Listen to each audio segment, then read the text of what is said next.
We stopped here for a minute just to appreciate the beauty of the trees in the parking lot here at the Region 10 Center. And what could be mathematical about a tree? Well, mathematics always starts with a question. And a simple question you might ask is, why do the branches get smaller as you go toward the top of the tree? I guess it almost seems like an obvious one, right? I mean, well, if they were big, the tree would fall over. That doesn't work. Okay, that's fine. But maybe we could try to think and dig a little deeper to understand how do they get smaller? How much smaller do they have to get? And what are some of the other reasons behind their getting smaller? So let's imagine we've got a hypothetical tree, like the one in front of us. It's got a single trunk, then it's got some branches that come off of that. And then, of course, those are going to diverge into smaller branches, and then we'll have some tiny little branches up at the end. And there's so many of them, I'm not going to take time to name them all, but you can take a look in the Photos tab of this tour stop. Great.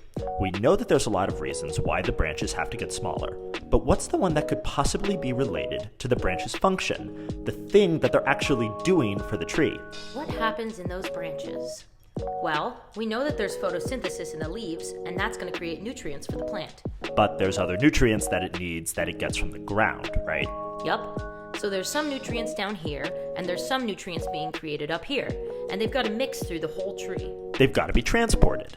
The plant needs minerals from the ground to go up to the leaves to help them grow. And it needs the minerals created by photosynthesis that are up here to get to the rest of the tree to help it grow. It's almost like the trunk and the branches are pipes, or one giant silly straw. Well, thinking about them like a straw, the amount of stuff, nutrients that are flowing through a cross-section of the trunk, has to match the amount that's flowing through a cross-section of the branches, has to match the amount that's flowing through a cross-section even higher up in the branches. The flow is the same at the beginning and end of the straw, no matter its path.